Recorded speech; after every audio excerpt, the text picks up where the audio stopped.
प्रशांत और सालवी दोनों बच्चों का बैंक पीओ के पद पर चयन हुआ है और मुझे लगता है कि मैं तो अक्सर आपको ये गाइडेंस देता रहता हूँ कि कैसे कैसे चीज़ें की जाएं। यहाँ बैठकर सालवी का तो मुझे अच्छे से याद है कि कोविड टाइम की वो छात्रा जो कंपाउंड इंटरेस्ट पे खूब सवाल पूछती थी।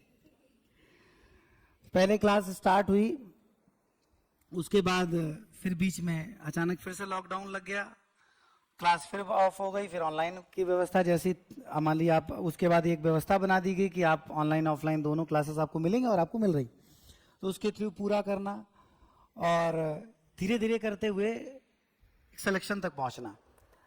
जब पहली बार बैंक में सिलेक्शन हुआ क्लरिकल के एग्जाम में, तो हमने, ये काफ़ी पुरानी बात है, मतलब उसी के बाद सिलेक्शन जल्दी हुआ, तो हमने बच्चों से भाई सूचित करने के लिए सूचना दी, तो हमने कहा बच्चों को सूचित किया है, तो उन्होंने रोका कि नहीं अब हम बच्चे अपने भाइयों से तभी मिलेंगे जब हमारा पीओ में हो जाएगा।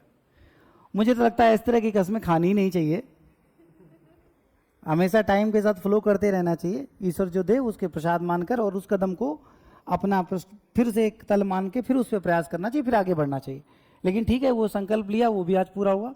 प्रशांत है, इनको एसबीआई के पीओ पद पर सिलेक्शन हुआ है और इसके बाद अपने एक्सपीरियंस को ये दोनों बच्चे आपके साथ शेयर करेंगे। ठीक, मेन वही तैयारी जो आप इस क्लास में पढ़ रहे हैं, उसी से आप कोई भी एग्जाम जो भी वनडे कॉम्पिटिटिव होता है, जैसे मेरी पहली क्लास को आप याद करें, मैंने आपसे कहा था कि अगर आप ये सोचेंगे कि पहले आप जीडी के लिए पढ़ रहे हैं, फिर आप यूपीएसआई के लिए पढ़ रहे हैं, फिर आप जो है सीएचएसएल के लिए पढ़ रहे हैं, फिर सीजीएल के लिए पढ़ रहे हैं, तो हो चुका।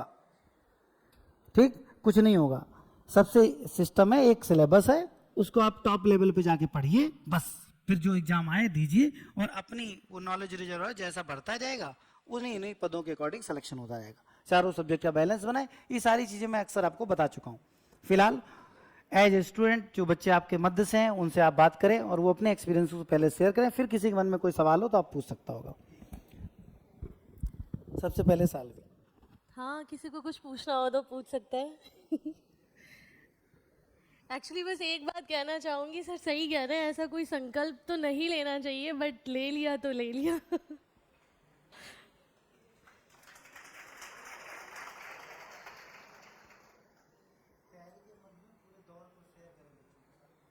प्रिपरेशन देखिए, बाकी आप लोग ना जहाँ पर खड़े हो, जहाँ पर बैठे हो इस टाइम, बहुत सही प्लेस पे बैठे हो। मेरी फ्रेंड ने सजेस्ट किया कि सर के पास चलते हैं, सर के पास आए, इवन दूसरे या तीसरे दिन से ही फील होने लगा था कि हाँ अब तो कर लूँगी। मैथ का जो एक फियर था ना, वो सर ने बिल्कुल गायब कर दिया, बिल्कुल। और बाकी सिलेक्शन तो बहुत जल्दी हो गया था, बट सर बुला भी रहे थे काफ़ी टाइम से कि आ जाओ आ जाओ, बट वही है कि एक जिद ले ली थी कि पीओ बन के ही आना है। जैसे ही पीओ बने सर को बताया है, बस जस्ट।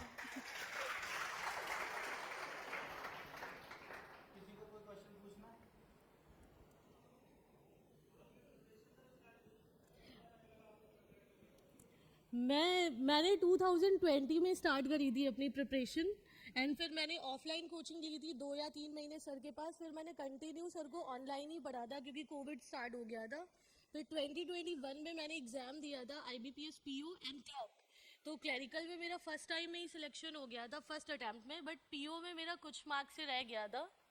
तो फिर मैं अभी 2 साल हो गया मुझे जॉब करते हुए, एंड मैं कंटिन्यू एग्ज़ाम दे रही थी। बाकी अगर कभी कोई डाउट हुआ मैथ्स में तो सर के यूट्यूब में फ्री चैनल्स है।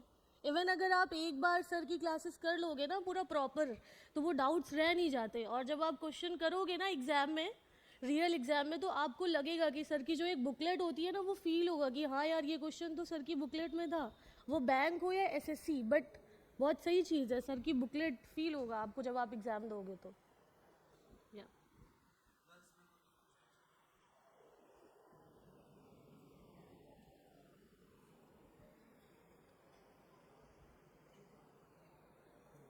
ओके।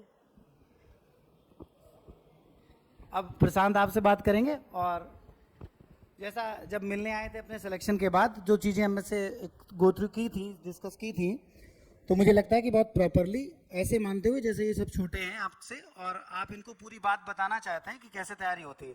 यहाँ जब आप खड़े होते हैं तो सिर्फ इसलिए नहीं खड़े होते हैं कि आपकी तालियों की आवाज़ आपको सुननी है, इसलिए भी खड़े होते हैं कि वो चीज़ें जो आपने की उनको आप शेयर करें ताकि ये लोग उसको ऐसे ही पाकर आगे बढ़ जाएं। ठीक है, उसके लिए अगर ये समय गंवाएंगे तो दिक्कत आएगी। ठीक प्रशांत। तो मेरा जो प्रिपरेशन था मैंने एसएससी के लिए शुरू किया था 2021 में, और जो लास्ट ईयर का सीजीएल था उसमें भी मेरे 338 नंबर बने थे, मगर नया नया कंप्यूटर का सेक्शन उसमें डाला गया था जो क्वालिफाइंग था, और जो टाइपिंग का था सेक्शन वो डाला गया था, तो उसकी उतनी प्रैक्टिस नहीं थी। तो उस रीज़न की वजह से मेरा 338 नंबर लाने के बावजूद सीजीएल में सिलेक्शन नहीं हुआ, क्योंकि मैं क्वालिफाइंग नहीं निकाल पाया। उस वजह से काफ़ी मन हताश हो गया कि अब सीजीएल की तरफ नहीं जाना है, क्योंकि मन हट जाता है कि इतनी मेहनत की, सर से ही पढ़ा ऑनलाइन बैच से उसमें, और उसके बाद सिलेक्शन नहीं हुआ इतने मॉक्स देने के बाद, तो फिर मेरा एसएससी का जर्नी मैंने वहाँ से रोका और फिर मैंने अपना डायरेक्शन बैंकिंग की तरफ शिफ्ट किया। तो इस वर्ष मैंने IBPS PO और SBI PO 2 परीक्षाएं दी। पहले ही अटेम्प्ट में मैंने दोनों को क्लियर किया, और जैसे कि पिछली बार मैं सर के पास आया था जब सर को बताने, तो सर ने एक चीज़ बोली, सर ने कहा कि एसएससी की जो तैयारी होती है वो हर तैयारी का आधार होती है। तो बात बिल्कुल सही है, अगर आप एसएससी की तैयारी करेंगे तो उसके बाद आप उसको किसी भी तरफ मोड़ सकते हैं। मान लीजिए आपका डिफेंस की तरफ मन हुआ जाने का, मैंने जैसे CDS और FCAT की भी परीक्षाएं निकाली हैं, तो अगर आपकी एक बार एसएससी की वजह से बेस बन गया है, आपका एप्टीट्यूड बन गया है, तो आप उस तैयारी को किसी भी तरफ मोड़ सकते हैं, क्योंकि आपका मैथ्स के बेसिक्स सेम हो गए हैं। एसएससी में अर्थमेटिक और एडवांस दोनों आती है, बैंकिंग में केवल अर्थमेटिक आती है, और CDS का सिलेबस भी सेम है, तो मतलब मोस्टली आपका जो सेम सिलेबस बन जाएगा। तो एसएससी की तैयारी ही सबका आधार है, तो आप इसको जितनी अच्छी तरीके से करेंगे, जितने ज़्यादा ये सवाल लगाएंगे, उतना ज़्यादा आपका हर एग्जाम में सफलता का बढ़ता जाएगा। तो अगर किसी को कोई सवाल हो तो वो मुझसे पूछ ले। देखिए, पेपर जो है वो SBI PO मेंस का या IBPS PO मेंस का ज़्यादा टफ आता है क्वेश्चंस के लेवल, मगर जॉब पाना CGL में ज़्यादा कठिन है, कंपटीशन इधर पे ज़्यादा है, उसके क्वेश्चंस का लेवल थोड़ा ज़्यादा हाई आता है, क्योंकि वो थोड़ा सा कैट की तरफ इंक्लाइंड क्वेश्चंस होते हैं।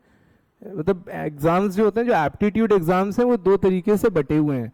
एक CGL वाले एग्जाम्स हो जाते हैं जो SSC बेस्ड क्वेश्चंस होते हैं, और एक कैट बेस्ड क्वेश्चन होते हैं जो आपका एप्टीट्यूड थोड़ा सा डेप्थ में चेक करते हैं।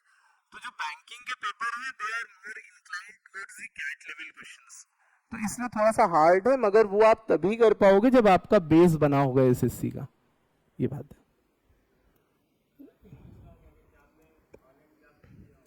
मैं ICSE स्कूल से पढ़ा था, तो मेरी इंग्लिश सही थी, तो मैंने पूरे बैंकिंग SSC जर्नी में कहीं इंग्लिश की कोचिंग नहीं करी। मैंने सिर्फ मॉक टेस्ट खरीदे थे, टेक्स्ट बुक के, ऑलिव बोर्ड के वगैरह वगैरह। तो हाँ, और रीडिंग का है तो बस उसी से ही बैंक SSC दोनों का हो गया था। जो वर्ड्स नहीं आते थे उन वोकैब को लिख लेता था, जो प्रीवियस ईयर की वोकैब थी जो नहीं आता था उसमें वो याद कर लेता था। मॉक दिया सेक्शनल में, मान लीजिए आपने कोई सेक्शनल दिया, मॉक दिया, उसमें क्या हुआ कि आपको आरसी में कोई वोकैब नहीं आई, तो आप उसको, लोग क्या करते हैं कि आगे स्किप कर जाते हैं। आपको स्किप नहीं करना है, उसको एक कॉपी मेंटेन कर लो, जो भी रीड करो, जो भी आरसी में चाहे आए, चाहे वो एरर इंप्रूवमेंट में आए, चाहे वो पैराजम्बल में आए, चाहे रीडिंग में आए, जो भी वोकैब हो उसको लिखते चलिए, क्योंकि number of words are same that are asked in any competitive exam, तो आपको काफ़ी ज़्यादा उससे हेल्प मिलेगा इंग्लिश में, वोकैबलरी अगर आपकी प्रॉब्लम है तो।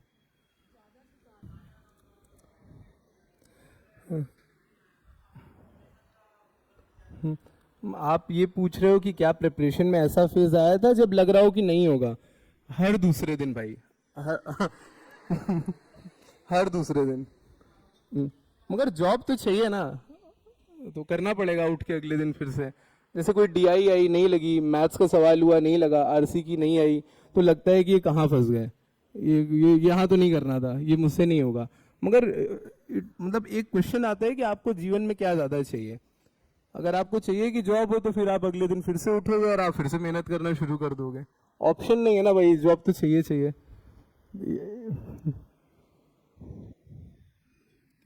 और कोई किसी को क्वेश्चन? GS SSC के लिए बैंक में करंट अफेयर आती है, बैंक में GS आती ही नहीं है, सिर्फ वो लोग विगत 5 महीनों की करंट अफेयर्स पूछते हैं। SSC के लिए मैंने एपेक्स एकेडमी से पढ़ा था, सर से, देवीशंकर सर से मैंने पढ़ा था SSC के लिए। वही बात है ना कि इट ऑल बॉइल्स डाउन कि आपको लाइफ में क्या चाहिए। अगर मान लीजिए आप जॉब करते हो साथ में, तो एक्सक्यूज़ मिल जाएगा कि यार जॉब कर रहे हैं साथ में, मगर अब क्या ज़रूरत है करने की। एक्सक्यूजेज नहीं आने चाहिए। बोलते हैं ना, एक कोट पढ़ा होगा कि pain of discipline is always मतलब easier than pain of regret, तो उसको मन में रखना चाहिए।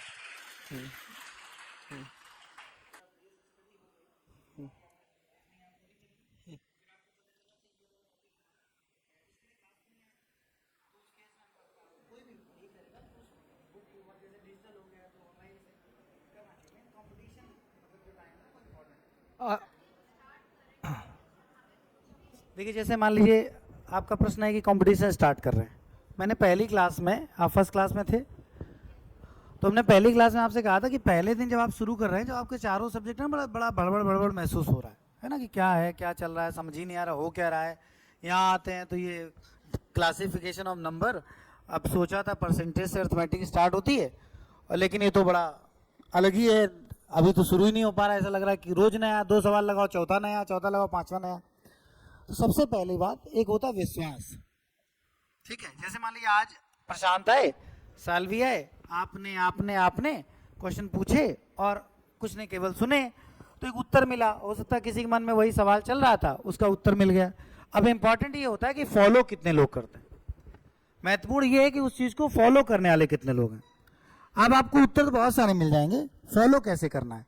जैसे आपने एक चीज का समस्या थी, आपने उसको समझा और उसको फॉलो किया। जैसे मैंने कहा कि आप ये बिल्कुल मत सोचो कि आप तैयारी किस पर्पज से कर रहे हो। आप सबसे पहले आप सिलेबस पकड़ो, दोनों खड़े और ऐसे बहुत है ना। जो रिजल्ट आया, इन बच्चों को सूचित किया, जिन्होंने और सूचित किया उनको आगे किसी दिन शेड्यूल किया जाएगा। सबको एक साथ बुलाया नहीं जा सकता, और बाकी पूरे वर्ष में एक बार फेलिसिटेशन सेरेमनी किया जाता है, तब फिर से वो सम्मानित किया जाएगा। वो सब चीजें अलग तरीके डिस्कस होगी, समारोह की तरह होगा। अब एक क्लास में आपसे मुलाकात हो गई, इन्होंने अपने रिसेंट के अनुभव शेयर कर दिए। फेलिसिटेशन हो सकता है 4 महीने बाद हो, है ना, यूट्यूब वगैरह से आपने देखा भी होगा, जो नए बच्चे हों। तो उस समय तक इन सारी चीजों को ये रोके रहे, क्योंकि अपनी जॉब में इन्वॉल्व हुए, तो ये सोचा गया कि ऐसा नहीं करते हैं। पिछले वर्ष तक हम ऐसा ही करते थे। तो 2-2 के ग्रुप में जब भी आपसे मिली है, तो बातें तो बहुत सारी हो गई। अभी क्या हुआ कि हमने बताया कि आप ये मत सोचो कि तैयारी किस पर्पज से कर रहे हो। पहले सिलेबस को आप टास्क करो। जब आपको इंग्लिश आएगी ना, तो किसी भी एग्जाम की आएगी। जब आपको मैथ्स आएगी, तो आप किसी भी एग्जाम में कर लोगे। आपको लगता है कि चारों सब्जेक्ट नहीं मैनेज हो रहे हैं, आपने जो शुरू किया उसको पहले देखिए बड़ी गड़बड़ लगेगी, इसका होमवर्क, लेकिन धीरे धीरे वो एस्टेब्लिश हो जाएगा, रेगुलराइज हो जाएगा। अभी आपको लग रहा है कि हम क्लास लगा तो ज्यादा क्वेश्चन सकते हैं, बट क्लास में 15-20 ही डिस्कस हो ही पाएंगे डिस्कस। हर अगला सवाल तो नया नियम लेके आ रहा है, मैं क्या करूं। मेरे पास 2 विकल्प हैं, मैं उनको कट कर दूं तो सिलेक्शन पक्का नहीं होगा। बहुत शुरू हुआ, बहुत सारे चिरंजीवी योद्धा मैदान अभी तक छोड़ चुके हैं, और बैच के अंत हो तो बहुत सारे छोड़ जाएंगे, और सिलेक्शन हो तो कुछ बाहर भी हो जाएंगे, क्योंकि उनके अंदर कुछ और कमियां होंगी। तो कहने का कुल मिलाकर मतलब है कि सिलेबस लंबा है, आप इसको लेके चलिए। जैसे उन्होंने बताया कि पहले रीजनिंग की बात की, रीजनिंग के बाद पूरा किया।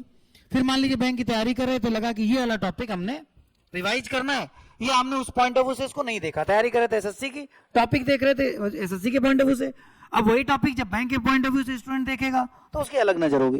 क्लास नहीं है, जो सोर्सेस थोड़े बहुत हैं, जैसे पहले किताबों का सोर्स होता था, अब वही डिजिटलाइज हो गया। डिजिटल दुनिया में बहुत कुछ अवेलेबल है, उनमें जो टॉपिक मिला उसको आपने देख लिया। बट होता क्या है कि नॉर्मली हम अधूरा भी रहते हैं और विश्वास नहीं करते हैं, चीजें सही से कवर नहीं करते, फिर हम दोबारा पढ़ते हैं, फिर दोबारा पढ़ते, कभी नहीं पूरा होता है।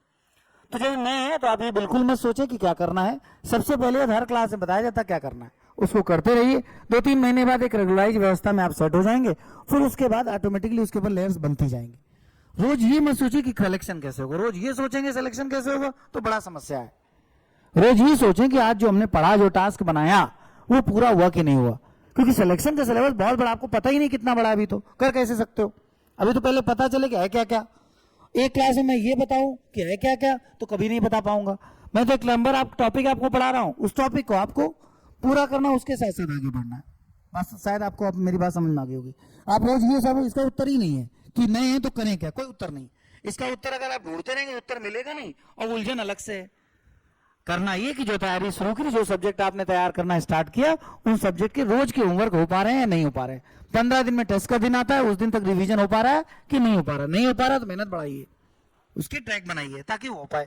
ऐसे 15-15 दिन के स्लॉट में टेस्ट, और उनके माध्यम से हम धीरे धीरे आगे बढ़ते जाएंगे। लगभग जब सिलेबस पूरा होने वाला होगा तो हमारी पूरी पकड़ होगी, हमें पता होगा हमारा क्या कमजोर है या क्या हमें और रिवाइज करना है। बताइए।